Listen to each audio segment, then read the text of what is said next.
folks, welcome to my kitchen where I am going to show you how to make your own soap bars from scratch. For those of you who don't know me, my name is Autumn Rose. I'm the blogger at atraditionallife.com. We're on the YouTube channel. I'm on Facebook, Instagram, social media platforms, and I'm so happy you're here with me today.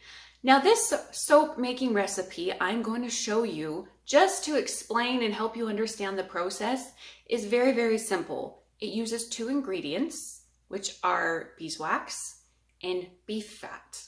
Super simple. This is an all-purpose bar, and I use it for my laundry. I use it sometimes for washing my dishes.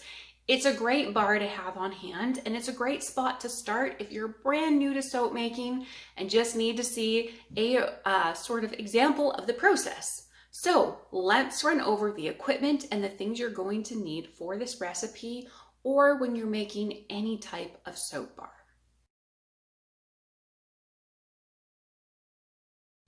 The very first tool that you absolutely do need when you're making soap in your kitchen is a kitchen scale.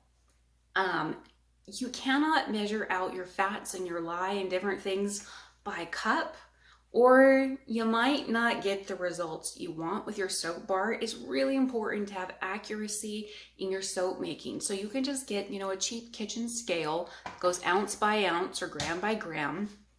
The other piece of equipment you're going to need is actually a crock pot. A crock pot, I like to cook my soap in there to speed the binding process between the lye and the fats. Another really important piece of equipment is an immersion blender. And if you don't know what that is, you can Google it and look it up.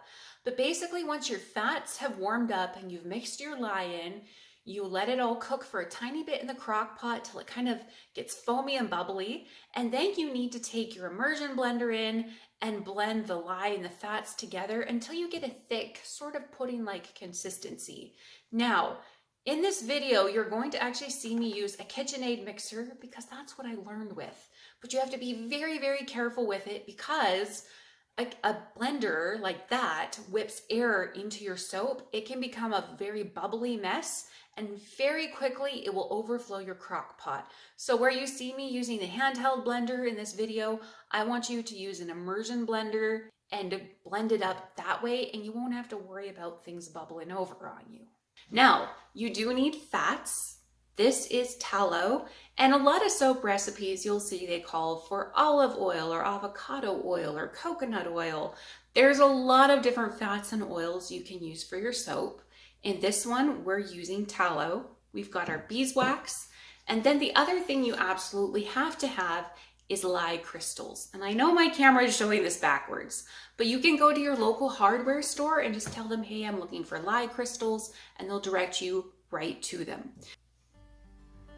Very first thing we're gonna do is measure out our fats because we need to get them melting right away in the crock pot. So I'm just going to measure .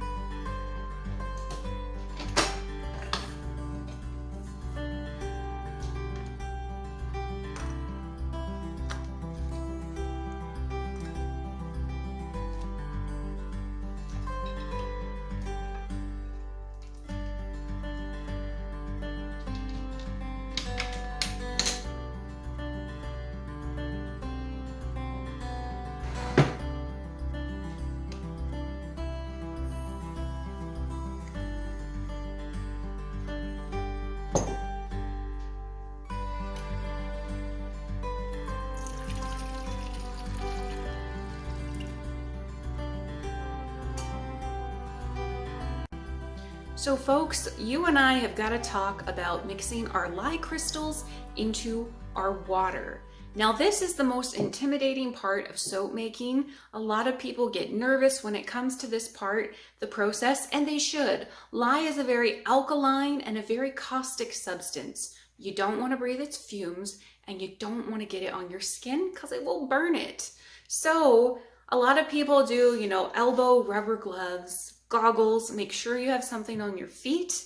I've done this enough, and I don't have kids running around the house, so I'm actually I'm okay to not, but if you're clumsy or if you're apt to spill things because you've got kids running around, this is the type of thing where you send the kids out of the kitchen or go outside and do this next step.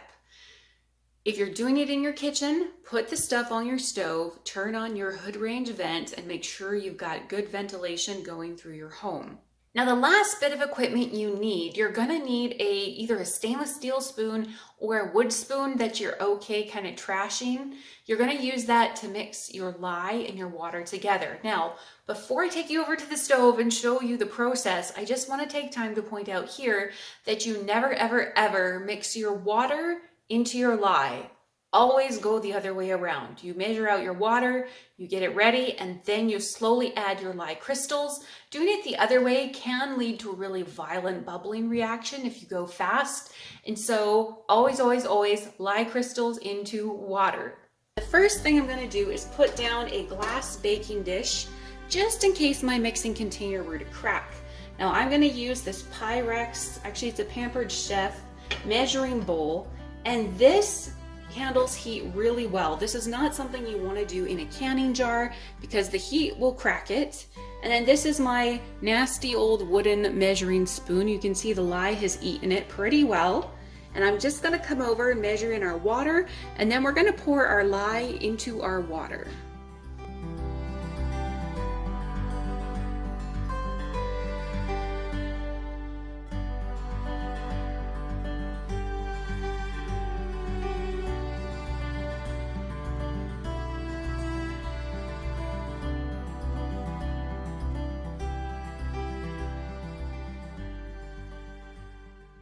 So you can see the fumes rising up off of this, and we're just going to stir it until it becomes perfectly clear.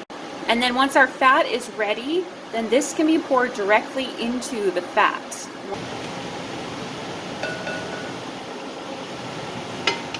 This stuff is hot, folks.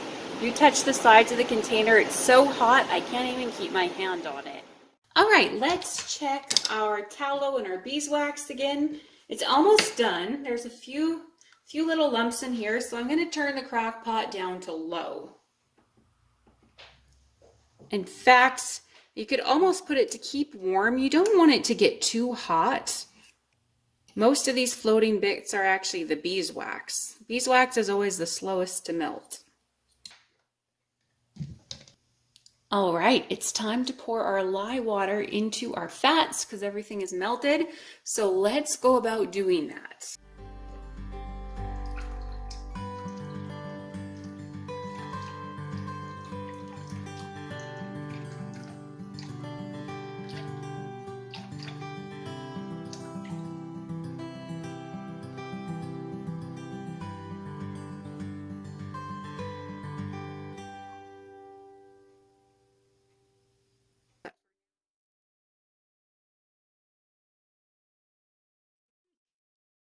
All right, here we are about 10 minutes later, and we've got whoa, I just fogged up the camera. We've got a lot of frothy, bubbly action going on. It looks really thick, that's perfect. And we just want to see it cook until it passes the test. Now, I'm just gonna stir this real quickly.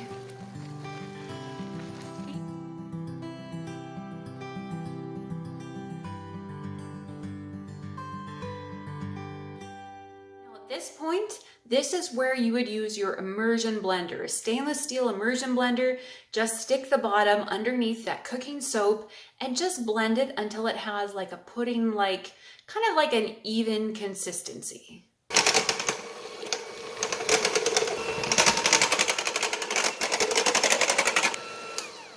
All right, that's starting to rise. We're gonna have to stir it down.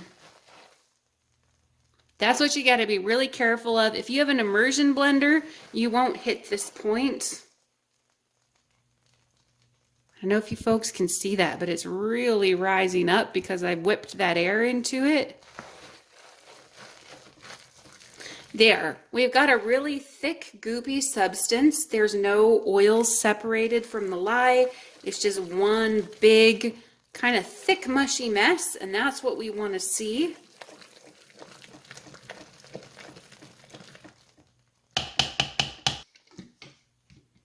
So we're gonna let this cook though now. We're just gonna leave the lid on, hands off with the crock pot. You can peek in at it if you want to here and there, but I'm gonna set the timer for half an hour.